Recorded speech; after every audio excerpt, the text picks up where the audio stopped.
Hey guys, Dark here. It's time for our next deep dive into the regions selectable for Leagues 5 Raging Echoes. In our last video, we covered Asgarnia, the Caridian Desert, and Fremnik. Today, we'll be looking into Kandarin, Morytania, and Tirannwn. Once again, I'd like to repeat that similar to the last video, these regions were just in alphabetical order, not with the intent of any synergy. Before we get into the video, I just wanted to let you all know that I will be streaming at the beginning of Leagues. I took a mini vacation from work Wednesday to Sunday, so I'll be live for a large portion of every day, both here on YouTube and Twitch. On Wednesday, I'll start streaming about an hour and a half before Raging Echoes starts to finalize my pathing and planning and be ready to log in from the start. On screen now is the time I'll be streaming every day. Come hang out and celebrate the launch. Also, pray that I don't get blocked from logging in for 2 hours again. So this section will be a little different than before. As I was doing other videos, we had just vague references and individual leaks from the JMods in the Discord. As I'm typing this script, it is November 10th, and it was confirmed by Mod Blossom that the 2-week reveal season will begin on November 11th and go until November 25th. This bodes well for my theory that we'll have all the information for relics, combat masteries, echo bosses, and items, and tasks prior to the launch of Raging Echoes, which was confirmed for a launch time of November 27th at noon GMT. Just to note, this video will have as many reveals included as it can, but if it's missing some, chances are I finished recording the audio before the reveal came out. Now, let's get into some reveals. Day 1's reveals provided us with the option that every player will have to make to start the league, Tier 1 relics. This set of relics are a combination of portions of Trailblazer Reloaded's Endless Harvests, Infernal Tools, and one in particular has taken some of the Trickster relic. I'm going to insert the image of the relics on screen individually now, so you can pause and read each one, but you can also go to the Old School RuneScape teaser and reveal blog on their website, which I'll link in the description below, and read the images there, as well as all the others. I think there's a pretty clear idea as to which relic is the best and worst here, but I probably won't be spoiling my choices on relics, regions, or masteries. You'll have to tune into the videos for that. Day 2's reveal brought us Golden God. We currently don't know what relic this will be up against, what tier, but it is reasonable to assume it will compete against other money or utility-based relics. Golden God is a 0-time free AFKable alchemy relic. It will autocast alchemy without interrupting whatever you're doing. It uses no runes and follows boosted experience rates. You get extra GP per item alked, and there's a 2/3 chance to save the item when alked. This relic also lets you sacrifice 20k GP at any prayer altar to get the equivalent of Dragon Bones worth of experience. Items bought from shops will also have a toggle to be noted. Day 3 brings us a huge reveal. Every Echo boss and every Echo item was revealed, and they all sound so cool. The quick down and dirty of how these will work is that you will fight the normal boss for a chance to obtain the Echo Orb, except for Hespori and Soul Heredit, who are guaranteed to drop the orb upon your first kill. Once acquired, you can unlock the Echo variant to kill as a replacement to the normal boss, without any of the usual requirements to fight it normally, which means no wait time for Hespori, no waves for Soul Heredit, no prep phase for Hunlef, and no Slayer tasks for Cerberus, Thermi, or the Grotesque Guardians. They will drop normal loot, as well as a chance to drop their unique Echo item or items. Yes, items, as some Echoes, the King Black Dragon, the Dagonoth Kings, and Soul Heredit, drop 2 items. Drop rate for each item will be announced on the League interface for each area once we get into it. Throughout this section, I've been showing an image of each boss and their items, but I highly encourage you to check out the video on the Old School RuneScape channel for the most details on these items until launch. Also, this reveal today totally didn't mess with my entire video format at all. It's fine, everything's fine, I'm fine. So yeah, I will not be predicting Echo items anymore, but I will attempt to predict mechanics. Day 4's reveal brings us back to the relic system. This new relic, named Grimoire, provides you with the Arcane Grimoire, an item you may be familiar with from Trailblazer Reloaded, as the item that allowed players to switch between the standard and ruinous power prayer books. This time, it's a bit more souped up. Taking this relic gives you full access to every spellbook and spell requirement free. There's no limit on the amount of times to swap your spellbook, and it will act as a Book of the Dead for those requirements on the Arceus spellbook. Taking this relic also gives you access to all prayers, regardless of prayer requirements, so the Chamber's prayers and King's Ransom prayers are on the table for anyone taking this relic. Note, taking this relic doesn't skip level requirements and is also not classified as a combat relic. Anyway, into our first region. The Kingdom of Kandarin covers a vast amount of space across Gillinor's mainland continent. We start in the coastal town of Catherby, right past White Wolf Mountain. Past that is Camelot Castle and Sears Village. To the south are the cities of West and East Ardoon. Continuing along the path brings you to the Tirannwn village and Port Gazard, then to Yanel. In Feldup Hills, you'll find the ogre city of Gutanoth. If we backtrack up to Ardoin and continue up north, we get to the Tirannwn stronghold in Piscatoris. The region also lays claim to the Ape Atoll in the city of Merim. Kandarin also has a ton of other points of interest: the Ranging Guild, Fishing Guild, and Magic Guild. If you pair Kandarin with Fremnik, you can also access the Legends and Myths Guild. There's also the smaller settlements of Barbarian Outpost, Corsair Cove, and Witch Haven. As for notable NPCs, you'll find a few spread out across the area. Kandarin holds all the remaining capes of accomplishment that haven't been mentioned between the previous videos. South of Sears Village, you'll find Ignatius Vulcan selling the Firemaking Cape, an overall insignificant cape for leagues. Each of the 3 skilling guilds have their respective capes sold inside. The Master Fisher sells the Fishing Cape, the Armor Salesman selling the Ranging Cape, and Wizard Sanina selling the Magic Cape. While the Fishing Cape is only useful in niche situations, such as not having a better bank teleport, the other 2 capes are very helpful. The Ranging Cape acts as an Avis accumulator even without having Animal and Magnetism completed. As most range style relics have had ammunition saving effects, if you don't go into the range direction, then this cape could be very helpful. Using Trailblazer Reloaded's numbers, having an accumulator along with a 90% ammunition saving effect from Archer's Embrace, you could save 97.2% of ammo. The Magic Cape is helpful depending on the region that you take. Its effect lets you change your spellbook 5 times a day. If you don't have any other spellbooks, this is useless. But if you do, then you do not have to travel to another location to change your spells. The Fletching Cape can be found in Catherby from Hicton, though you likely won't find much need for a Mithril Grapple and a Bronze Crossbow. The Hunter Cape, however, can be bought in Feldup Hills from the Hunting Expert, and offers teleports to Red Chinchompas in the hills, and then, if you have Varlamore, the Hunter Guild, and if the Wilderness, the Black Chinchompas. And of course, would you be surprised if I told you that you can buy the Construction Cape here in Sears Village and Ardoin? Unlocking Kandarin also provides access to follow the Bard and his Master Clue tier steps. Based on the updates done to clues during Trailblazer Reloaded, and assuming they transferred the code infrastructure over to Raging Echoes, you should only get follow steps that you have access to. Speaking of clues, Jorl is located in Kandarin, and means you'll have access to Hot and Cold Master Clue steps as well. This region also gives you access to Sherlock and his skill check clue steps. In the Tirannwn stronghold, Steve will be able to give you Slayer tests.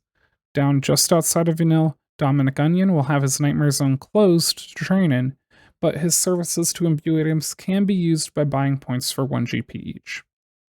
The interesting part of unlocking Kandarin is that it has 3 different achievement diaries partially contained in the regions, but only 2 of them will be 100% completable within just Kandarin. The Kandarin diary itself will have 5 tasks auto-completed upon unlock, 1 medium, and 2 of each hard and elite tasks. The Ardoin diary, on the other hand, has a staggering 10 tasks completed, 2 easy and elite tasks, 3 medium and hard tasks. The Kandarin headgear is a light source. It gives a better yield to the Catherby herb patch, better marks of grace rates on the Sears rooftop course, a 10% better activation chance to enchanted bolt procs, more points from Barbarian Assault, and the ability to make the Sears rooftop course faster. The Ardoin Cape gives teleports to the Ardoin Monastery and farming patches, noted drops from the Tower of Life, increased chance to successful pickpocket within Ardoin and worldwide, receive more runes per essence at the Aurania altar, increase your maximum coin pouch threshold, more marks of grace from the Ardoin rooftop course, and buckets of sand sent to your bank from Bert. The last diary in the region will auto-complete tasks in the Western Provinces diary. While this diary will have 2 easy and hard tasks, as well as 1 medium and elite task, you won't actually be able to complete this diary without choosing Tirannwn. If you do choose to grab both regions, you have a better chance to spawn 2 chompy birds with 1 toad. The ability to upgrade Void Knight armor to Elite Void Knight armor, access to a better Red Chinchompa area, access to the Crystal Halberd, and a free resurrection at Zulrah should you die. Important note here is that you can only profit from all the rewards of this diary if you choose Kandarin, Tirannwn, and Asgarnia, since pest control is property of Asgarnia. Kandarin offers a solid amount of NPCs to fight throughout the region. In the Gnome Stronghold, the Stronghold Slayer Cave holds Aberrant Spectres, Anku, Bloodvelds, Fire Giants, and Hellhounds. A reminder, unlocking regions adds a set list of monsters to your possible Slayer tasks. Based on Trailblazer Reloaded's list, none of these monsters will be added, though this could change for Raging Echoes, and we won't know until more information is provided. While you won't get Slayer experience from these monsters within Kandarin alone, their drop tables are still great, like the Spectres, Herbs, and Seeds, the Rune Scimitar from the Fire Giants, the Prayer from Bloodvelds, and the Smoldering Stone from Hellhounds. And further north in Piscatoris, the Kraken Cove has Water Fiends and Cave Kraken, which have the Mist Battle Staff and the Uncharged Trident and Kraken Tentacle respectively, all of which are boosted drop rates. The Smoke Devil dungeon holds Smoke Devils, which are great multi-combat training and also provide a chance for the Occult Necklace. The Ancient Cavern under Otto's Grotto has more Water Fiends, as well as Brutal Green and Mithril Dragons, providing Dragon Bones, and the Mithril Dragons specifically having a boosted chance at the Dragon Full Helm. At the Gnome Stronghold crash site, Demonic and Tortured Gorillas give a chance to get Zenite Shards for Zenite Jewelry, which include the Best in Slot Range Necklace and Mage Gloves, and Light and Heavy Ballista pieces. All of these are affected by the boosted drop rates. One of the more recent additions to the region is the Poison Waste Dungeon and Warped Terror Birds and Tortoises, both of which drop the Warped Scepter. While Kandarin excels in regular NPC mobs to fight, it severely lacks in bossing. The Kraken lives inside the Kraken Cove and is a very reclined fight. It drops a charged Trident of the Seas, it has a better rate for Kraken tentacles. The Thermonuclear Smoke Devil will be the region's Echo Boss, dropping the Devil's Element, an offhand that doubles the elemental weakness of monsters you're fighting and acts as an unlimited elemental rune source. While fighting either version, you can also pick up the Occult Necklace and Smoke Battle Staff. It took me a solid amount of time thinking about this boss and how the fight could be changed before I realized it. The boss has smaller Smoke Devils in the room. I could see it start to use ancient magics like Ice Barrage and Smoke Spells to poison and freeze you, and then it calls on the smaller devils to start homing in on you. These smaller devils having less health and don't roll on the drop table, but if they get to you, they explode. So you have to deal with freezes and poison while knocking down the little ones and then fighting the big guy in the middle. One final combat-related activity in Kandarin to touch on is Barbarian Assault. It's not your normal PvM activity, as it is restricted in what they can bring in and how you interact in combat, but you can get some okay gear from here, as well as some basic resources. Across the lands of the Kandarin region, there's tons of shops to take advantage of. Grud in Gutanoth has vials and Eyes of Newt to use for herblore. The Fishing Guild shop has a large supply of fishing items and can buy both raw and cooked fish from cod to swordfish. The Ranging Guild holds Aaron's archery appendages and Dargau's bows and arrows, where you can get ranged leather armor and built arrows, as well as the items to fletch all types of arrows. Down in the Magic Guild store, you can buy the Mystic Robes, as well as all normal elemental runes and all catalytic runes minus Cosmic, Astral, and Wrath runes, though the rune shop is locked behind unlocking Asgarnia as well to complete the Hand in the Sand quest. Ane Patul, Daga's Scimitar Smithy, sells the Dragon Scimitar, which only those who unlock Kandarin can use. You'll also find Ubako's Javelin store, which you may want to stock up on your ballista. South of Sears Village Bank, a Freaky Forester has set up shop to get the forestry gear, as well as other woodcutting related items. Note, some items here are locked behind unlocking Fremnik, or Corrind, or Morytania. While Arnold's Eclectic Supply Store doesn't hold anything of particular excitement, it is nice to note that Arnold is a storekeeper and a banker in one. Kazar General Store has a ton of supplies needed for participating in Fishing Trawler. The Grand Tree Grocery Shop is mostly ingredients for cooking gnome food, but it's also nice to note that you can buy mass amounts of chocolate here to use in herblore. Alex Hunter Emporium is a source for hunter supplies. Normally, Leon's prototype crossbow would be something I would make a priority note of, but it has been stated by Mod Hootie that the crossbow will at least be claimable by Varlamore takers to upgrade to the Sunlight Hunter crossbow, if not claimable by everyone. Unlocking Kandarin completes a solid list of quests and marks off a couple of bars from Alfred Grimhand's bar crawl. After that, the following quests will be completable by only choosing Kandarin: Alfred Grimhand's bar crawl, Big Chompy Bird Hunting, Clock Tower, Eagle's Peak, Elemental Workshop 2, Fight Arena, Fishing Contest, Freeing Pirate Pete, Freeing Scrack Oglogui, Hiziel Cult, Monk's Friend, Observatory Quest, Plague City, Sea Slug, Sheep Herder, Temple of Ikov, The Path of Gluffery, Tribal Totem, Tower of Life, Waterfall Quest, Zoger Flesh Eaters. Making history is completable if you also take Fremnik and Morytania. And if you really want to spend 500k for essentially no reason, you can complete Family Pest if you take the Caridian Desert and Fremnik along with Kandarin. If you unlock Asgarnia and Kandarin, you can complete Biohazard, Freeing the Lumbridge Guide, Freeing the Mountain Dwarf, Scorpion Catcher, the Courser Curse, the Hand in the Sand, Troll Romance. Adding in Fremnik allows the completion of Between a Rock, Forgettable Tale, Land of the Goblins. If you unlock Asgarnia and the Desert, the Slug Menace quest can be completed. As for skilling opportunities in Kandarin, you won't really go amiss. Mining and smithing generally suffer in this region, as the handful of mines don't have much more than coal and the rare mithril ore. If you do choose to pair Fremnik up with Kandarin, there are some adamantite and runite rocks in the misskilled basement. There are also 4 agility courses across Kandarin: Barbarian Outpost Agility, Sears Village Rooftop Course, Apatol Agility Course, and Ardoin Rooftop Course. Ardoin specifically is the best rooftop course in the game, and will provide some of the best rates for agility. As I've mentioned at various points earlier, there are tons of sources of herbs and secondaries for making potions.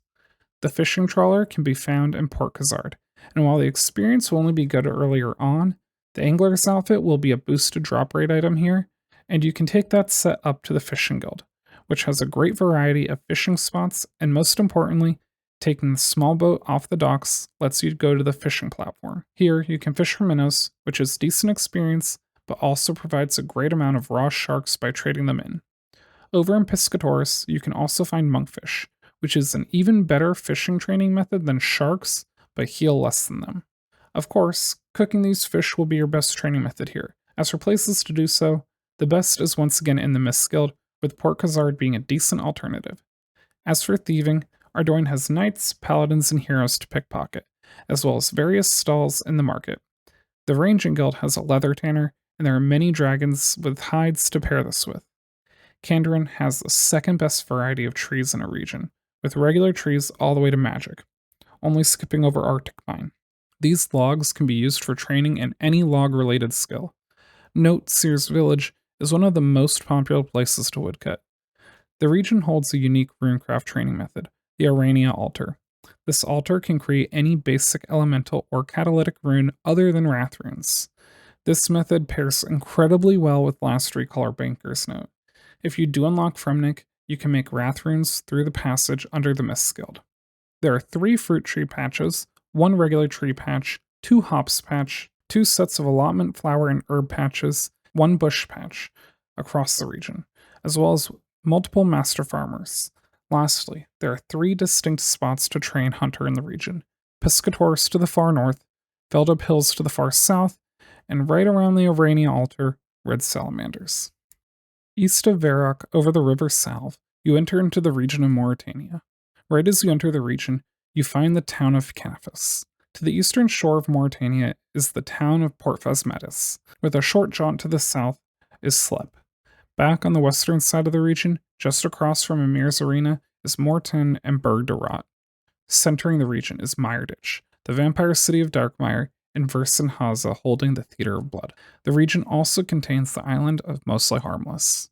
While traveling around Morytania, you'll find a couple NPCs of note.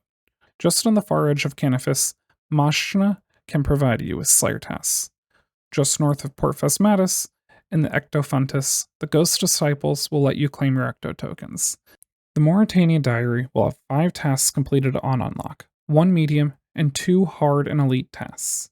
Having Morytania Legs 4 will provide more Slayer experience in the Slayer Tower, get Robin and Port Phasmatis to exchange bones for bone meal and slime for prayer training, get the Bone Crusher for passive prayer experience, provide more runes at Barrows, provide access to an herb patch on Harmony Island. Right at the entrance to the region of Morytania, the Slayer Tower looms over the area. Inside the tower, you can find nearly a dozen different monsters. Though similar to Kandarin, you'll likely only get a handful of them to be able to be assigned on tasks. Some monsters of note are Aberrant Spectres for seeds and herbs, Necreals for gold and seeds, Gargoyles for the Granite Maul and gold, and Abyssal Demons for the Abyssal Whip and a chance at the Abyssal Dagger, though demons are already accessible in Misthalin alone. You can also find vampires across the region, though the most important are inside of Darkmire. The Firewatch Sentinels there have a chance at the Blood Shard to combine with an Amulet of Fury. On Mostly Harmless, Cave Horrors drop the Black Mask, which can be turned into a Slayer helmet and then imbued by playing Soul Wars. Araxites are a new addition to the region, which will be a great task, and the Urania boots will likely be used by many in the Theater of Blood. The monsters in Tarn's Lair have extremely eclectic drop tables. While they may not be an absolute necessary to kill, there's definitely some random useful items, depending on the regions you choose to support it. Lastly, the Shades in Morton and Morton minigames supply various alcohols, as well as some decent resources.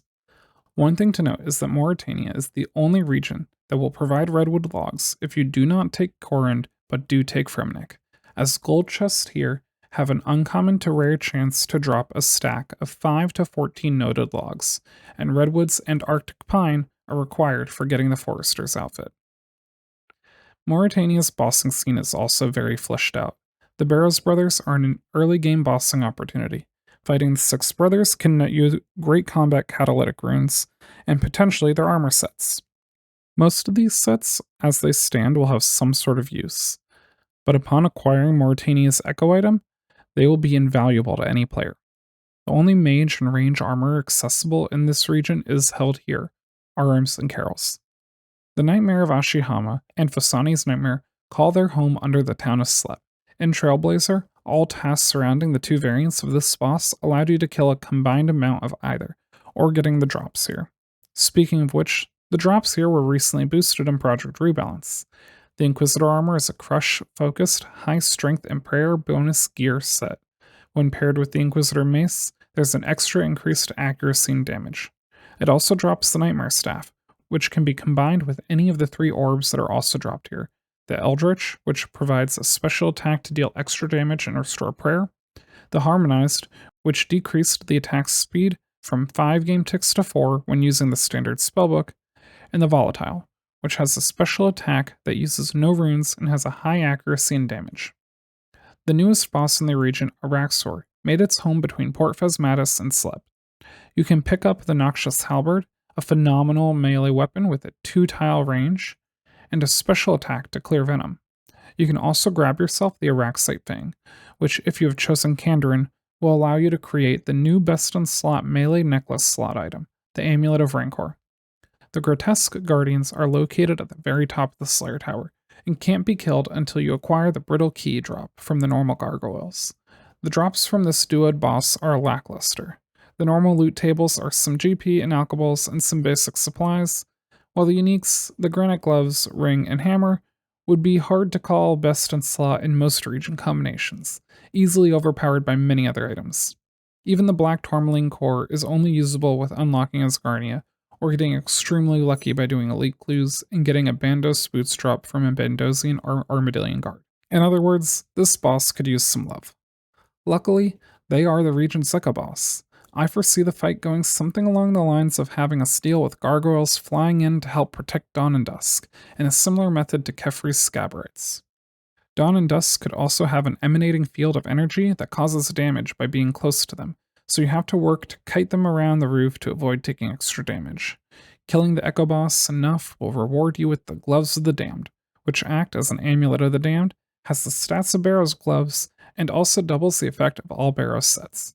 Note that it only doubles the chance for an effect to happen, So the arms set will now have a 50% chance to drain strength levels and a 50% chance to deal an extra 30% damage.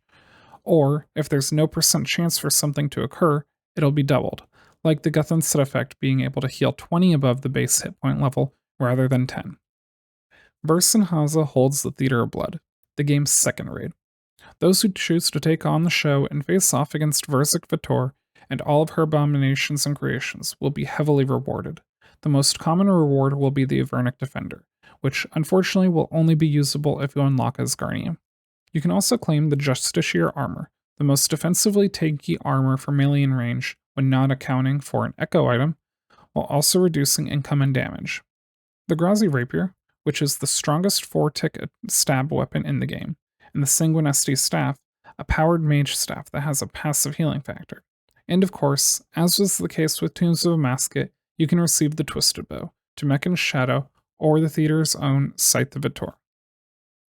I just wanted to interject here to bring up a small update on this section. One of the newer reveals not covered here informed us that component-based drops that in their dropped states are unusable will drop in their usable form. Morytania benefits heavily from this, as the Black Tourmaline Core, Araxite Fang, and the Avernic Hilt will drop as the Guardian Boots, Amulet of Rancor, and Avernic Defender respectively. There will be one more change in the next region, but I thought this would be important enough to mention now.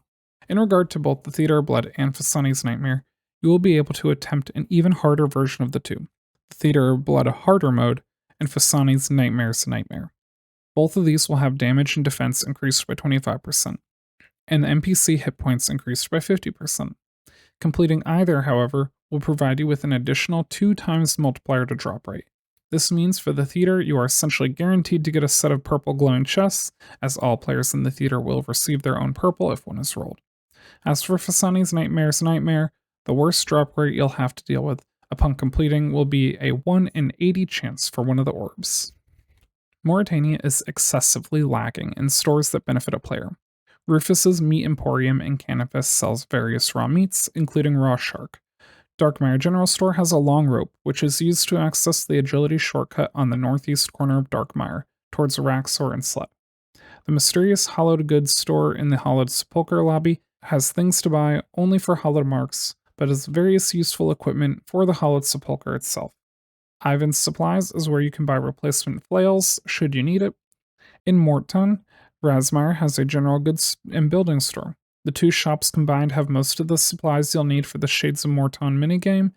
And lastly, Akharani's exotic shop in Port Phesmatis sells bolt racks, which will be useful for those who don't have ammunition saving effects. Morytania has a solid length of quests auto-completed upon unlock, and allows you to complete a few extra for their rewards. Within Morytania alone, you can complete The Haunted Mine, A Night at the Theater, Shades of Morton, Sins of the Father, His Faithful Servant, Lair of Tarn Razalor. If you unlock Asgarnia and Wilderness, you have a 1.1% chance to get lucky enough to complete Wanted and Devious Mines. As you might expect, the swamps of Morytania in some regards are barren of certain skilling content. There's only one mine in the region, unlocked after the Haunted Mine quest, which does house some mithril and adamantite ore. Due to the distance from a bank, taking Power Miner could be invaluable here. If you are banking ores and coal and don't have a better way to make bars, there is a furnace in Port Phasmatis, very close to a bank. Canifis has a rooftop agility course, with the werewolves holding both an agility course and their skullball course just outside the town. I've already mentioned Aberrant Spectres as a great resource for herbs and seeds, but there are various other sources as well. Araxor has many mid to high level seeds to plant, or straight herb drops to make potions with, and both versions of the Nightmare can also provide some herbs. If you have an outside source of Avento, Mortmire fungus is easily acquired here. In the Mortmire swamp, there are some slimy eel spots to train fishing at a lower level, and then shark fishing spots scatter the southern coast of Berg de Rot. You can cook these, or cook meats from Rufus's Meat Emporium. While the Firewatch Sentinels have a chance to drop blood shards, you can also spend some time thieving the Vire citizens to acquire them. There are 2 decent prayer training methods in the region. You can grind bones down into bone meal and sacrifice it along with a bucket of slime to the Ectofuntus for boosted experience gain. You can also get a solid amount of prayer experience at the Shades Morton sacrificing Shadermans. To get the best rates, you will need a source of magic logs to supplement this. It's also worth noting that the Morton minigame provides the Zealot's robes, which can save items when praying. At the moment, we don't know how the Zealot's outfit interacts with Golden God, but there's a chance it gives a chance to save your gold sacrifice. Speaking of shades, this is also a great place to train firemaking in Morytania. Each shade sacrificed gives both prayer and firemaking experience. This is also the best way to get crafting training via the fine cloth obtained from the chests. This, along with bark that can be obtained from various sources around the region, can then be turned into split bark armor. Other than a couple patches of yew tree to woodcut and fletch, there is one other tree to spend your time cutting in Darkmire, the blisterwood tree. This log is close to a bank if not lumberjack, and otherwise can only be used to train firemaking. There are no construction training methods of importance in Morytania. Once you get to 77 rune crafting, players can access the True Blood Altar underneath Mireditch in the laboratory. You'll need a blood talisman to access this, but luckily, you can purchase the talisman from Canifis General Store. There are 3 sets of farming patches in Morytania: a mushroom patch west of Canifis, a set of 2 allotments, 1 flower and 1 herb patch northwest of Port Phasmatis, and an herb patch and an allotment patch on Harmony Island. And in the Mortmire Swamp, there are 3 areas to train Hunter with swamp lizards. There are 2 more skilling related activities I want to touch on. Both of these are minigames, and while one has had minimal updates but is still useful, the other has been recently updated and could be invaluable in the region. Temple Trekking and Berg de Rot Ramble allow you to escort people in and out of Berg de Rot. Completing various treks allows you to choose rewards like pure essence, bowstrings, low-level herbs and ores, and some other rewards. But the most relevant reward is the experience tomes. You can select this reward, which will then randomly provide you with a tome to train one of the following skills: agility, firemaking, fishing, mining, slayer, thieving, or woodcutting. These tomes range from being a base experience of 1,375 to 4,510 experience. You can also get the lumberjack outfit doing this minigame, which will be significantly faster than going through forestry. There's also the Trouble Brewing minigame. Trouble Brewing was recently updated. While playing the minigame may not be the most efficient training method, it does provide a niche way to train various skills that you may not have better methods of in the region. There are methods to train agility, hunter, strength, firemaking, cooking, and fletching. The unfortunate part is that most of the rewards here are purely cosmetic. The only ones being of any form of use are rums to teleport back to Trouble Brewing and the stuff to give a better chance to mature ales, though you likely will have no reason to do that during this league. Please bear with me on the names here. I'm going to do my best. Hidden past the Arendar mountain range is the elven region of Tirannwn. This small region consists of the forests of Isoftar, which hides the town of Letya, and the settlement of Port Tyrus. South into the poison waste resides Zolaundra, and north, hidden by the elves themselves, the massive city of Prifddinas, and the small town of Gwyneth. Across Tirannwn, notable NPCs are plentiful. Unsurprisingly, they're solely in Prifddinas. Elenid can enchant inactive teleport crystals for you. While the League does provide a teleport to each region you unlock that is free and unlimited, it will be faster and easier to have these available early on, and it will get you to either Prifddinas or Letya. Ilfine also provides enchanting services for the player. She can turn a crystal weapon seed into the bow, shield, or halberd. This service is expensive and is only necessary until you reach the smithing or crafting levels to sing them yourself. Speaking of singing crystals, Conwenin and Reese are positioned next to both singing bowls and Prifddinas. They will help assist in singing the rest of your crystals, such as the crystal armor and tool seeds, and the enhanced crystal weapon seed and teleport seed. While these services don't have a gold cost, they do have a higher crystal shard cost. You can also take some of the seeds you'll collect and bring them to Amrod. He'll exchange the seeds for crystal shards, though I personally recommend taking any spare crystal weapon seeds to Pennant, who will trade a crystal armor seed for a crystal acorn. Note, you do get a better return on crystal shards at Amrod for the other crystal seeds, so unless you're specifically wanting the farming experience from planting the tree, it's more valuable to go to Amrod.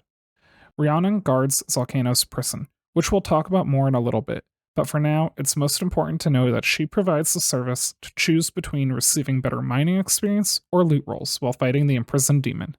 Lastly, Tirannwn does contain a singular cape of accomplishment. Unsurprisingly, it once again is the construction cape, sold by Alwyn. Inside of Tirannwn, there are a surprisingly solid amount of NPCs to fight, considering the size of the region. Inside the Ireworth dungeon, there are Moss Giants, Kuras, Ireworth Warriors, Water Fiends, Mutated Bloodvelds, Dark Beasts, and Greater Necreals. Note that fighting any creature in this dungeon has a chance to drop crystal shards, with superiors dropping even more. You'll also be able to get a leaf-bladed sword or battle axe from Kuras, dark bow from Dark Beasts, mist battle staff from Water Fiends, rune boots from Greater Necreals, and the enhanced crystal teleport seed from Ireworth Warriors. I would be remiss if I didn't mention that there is a singular black dragon in Tirannwn by heading out Prifdonus to the north, then west out of Gwyneth. The bossing scene in Tirannwn is rather limited. There are technically only 2 bosses here, but there's some nuance to that. The first one is down in the Poison Wastes, Zulrah. Zulrah itself has 2 great rewards, and one useless unless paired with another region. The Serpentine Visage and Tanzanite Fang can be converted into the Serpentine Helm and Toxic Blowpipe respectively. Both will be great tools to use in many scenarios. Note that while you cannot smith dart tips for the blowpipe without unlocking the desert, you can still fletch dart tips if you receive them as a drop. The Magic Fang is unfortunately slightly less useful, as in order to use it, you must have taken Kandarin or Asgarnia for the Trident of the Seas or the Staff of the Dead. Remember earlier when I said that there was another case of an unprocessable component that got buffed to drop as its final form? Yeah, the Magic Fang is going to drop as the Toxic Trident. I'm not entirely sure why it won't be able to drop as a Toxic Staff of the Dead, or if you'll even be able to acquire that object in Leagues, as the Magic Fang drop was replaced with the Toxic Trident as far as I'm aware. But with this change, Tirannwn got its magic problem sorted out fairly well. The other bossing encounter of the region is the Gauntlet. Prifdonus holds the entrance portal to fight both the normal and corrupted variant of the Gauntlet, and I think somewhat surprisingly to some, the Echo boss of the region. From either version, you can receive Crystal Weapon or Armor Seeds, as well as the Enhanced Crystal Weapon Seed, which can provide you with the Bow of Ferdinand or the Blade of Saildor. It also has a drop table full of items to alch for incredible profit. Once you have access to killing the Corrupted Gauntlet, you have the chance of receiving the Echo Orb, which will give you access to the Echo Hunlif. Killing the Echo Hunlif will give you a chance at the Crystal Blessing, which allows the Crystal Armor effect of increased damage and accuracy to affect any melee weapon in the game. A massive buff, especially to those interested in the melee route. You will not need to prepare for this encounter. Simply fight the boss itself, and the best part is you'll still get the loot. Now, the game will provide you with a loadout for this, and I think based on images from the reveal, you'll have to use melee. Now, realistically, I don't want to even think about a harder gauntlet. I'm not even a fan of the current 2 versions, but I'm trying to think of what would really make me mauled here, and I think you'll likely have to deal with new floor layouts, tornadoes constantly following you, Hunlif prayers against 2 styles of it at once, and switches faster on both its attacks and its prayers. Yeah, that sounds like something I'd hate. That seems right. There is one more combat activity to note here, the rabbit north of Prifdonus. The rabbit is a level 872 rabbit masquerading as a level 3. It has stats comparable to the corporeal beast, and is not a simple task to kill, but it drops a singular item, the Crystal Grail, which serves no purpose and is guaranteed to drop every time you kill the rabbit. While there are at least a dozen random shops inside of Prifdonus, only few bear any note to you when selecting the region. Amlod in the northwest corner of Prifdonus has a fairly large selection of runes, missing out on Combination, Soul, Astral, and Wrath.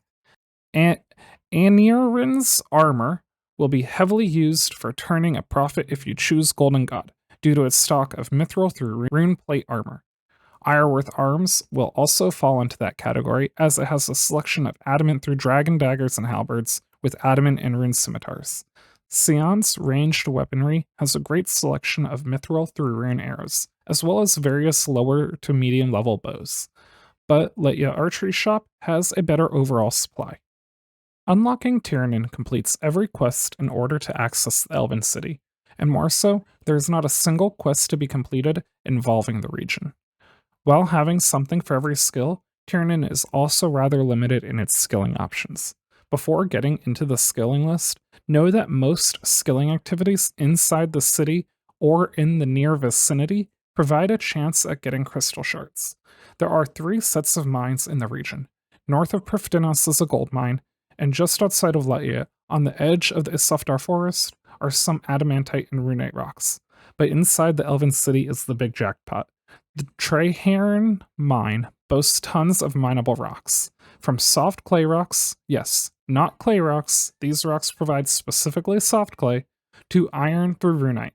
There is also a minecart in the mine that will bank your ores if you do not take the power miner relic. There is also the skilling boss Volcano, who, when killed, can provide crazy amounts of runes and smithing supplies, or you can opt for a focus in mining experience. Should you opt for experience over loot rolls, you still have a chance to receive the Crystal Tool Seed, Volcano Shard, and Pet. Also note that the Power Miner Relic does auto-smelt your Tephra. When you want to process Volcano's drops, there is a bank very close to a furnace and anvil right next door. You can also pair smithing up with crafting training by singing crystals in the Singing Bolt. If you've backed up a good amount of crystal shards, you can keep reverting back to seeds and re-singing. On the north side of the Elven City, you can do the Agility course, a level 70 course that only takes about a minute and provides decent experience. If you want to train Herblore, other than the monsters in the Ireworth dungeon, you can also get a good amount of herbs and seeds from Zulrah, and process those with secondaries from other regions. Note, taking Tirannwn is the only way to get antivenoms, as you can't get Zulrah scales anywhere else. Speaking of Zulrah scales, if you need some time to AFK, fishing sacred eels is a great way to take a break. This will also help you build up a supply of scales passively. If you don't want to fish the eels, you can instead go to the coasts around the city, as there are plenty of lobster and shark fishing locations.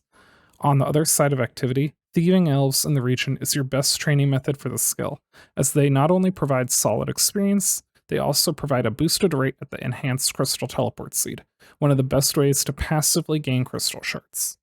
There's also a small market where you can steal from a handful of stalls. The best source of prayer training in Tirannwn is the dragon bone stacks that Zulrah drops. Unfortunately, the best place to process these will be in your player-owned house until you pair it up with another region. There are plenty of good trees in the region from teak and mahogany up to magic. Those will help nicely for their associated skills of woodcutting, firemaking, and fletching. The nice part of the teak and mahogany trees is they are right next to a sawmill to make planks for you. There is one new altar accessible when unlocking Tirannwn, the Death Altar. The bad part is that in order to use it, you have to take the long path from Latia out through the Isafdar forest, into the underground path, down to the crevice in the dwarf camp, so Tirannwn takers, consider other regions with better runecrafting training methods, or pray that Banker Snow comes back. There are a total of 5 farming patches here, a fruit tree patch in Latia, a crystal tree patch in Prifddinas, and a flower patch paired with 2 allotment patches also in Prifddinas. Finally, just north of the city is a small clearing filled with red chinchompas, the only hunter training in the region. To tell you guys a quick story of a small content creator making a script for a video, and realizing that Kandarin was suffering in content for a 3rd region-locked league. He heard about the possibility of echo items being added and how they would be insanely powerful. Hopeful for Kandarin getting some much-needed love, he placed a ranking of the region at B tier, thinking it could be moved up to A or even S with the right item. And then, tragedy. The echo item was, at face value, weak as hell. It solidified Kandarin as a B tier region, until the next reveal, taking one of the few things that kept Kandarin somewhat relevant, the Piety Prayer, which he totally didn't forget to mention earlier, and gave it to anyone for free as a relic selection. Kandarin is dead region walking right now. Again, this is face value. There's time for Kandarin to become relevant again, but it's not looking hot right now. D tier. Morytania is a complex region. It has a very strong combat and bossing scene, housing the most combat achievement points, as well as some of the best Slayer monsters in one region. But it struggles as an early region selection. If you were to unlock Morytania as your first region, you'll likely be interacting with it sparingly, grabbing easy points and quick tasks here or there while trying to get either better relics or more regions to support yourself. but come here later on in your league journey, and you'll be able to really take advantage of things it provides. The Gloves of the Damned, I think, really help to solidify the region, though, taking what is mid-game gear and turning them into some of the most powerful sets in the game. I think it's right to put Morytania as an S tier region. That brings us to Tirannwn. I think it's safe to say that Tirannwn has been one of the weaker regions in leagues. It has little bossing, most of its skilling methods require you to be a higher level to start, and the unique rewards from the region are overshadowed in certain ways elsewhere. Though the Crystal Blessing is super strong for meleeers, it's still rather niche in use. I do think it'll help Tirannwn see an uptick in player count this time around, but it's not enough for me to pull this region out of the depths. I think it has to be a B tier region. And that will be it for today. I just want to make a quick note that if I do reorder any of the regions from the previous region review, it'll be done at the beginning of the final region selection video, which will contain Khurand, the Wilderness, and the brand new Varlamore. It is a bit unfortunate that I was unable to get all the region videos out before the Echo Boss's announcements, but I'm glad we got this information early, so there's plenty of time to think about our incorrect decisions and second guess everything. If you've hung around this long, please drop a like on the video, and if you haven't subscribed, hit the button while you're down there. With that, I will see you in the next one.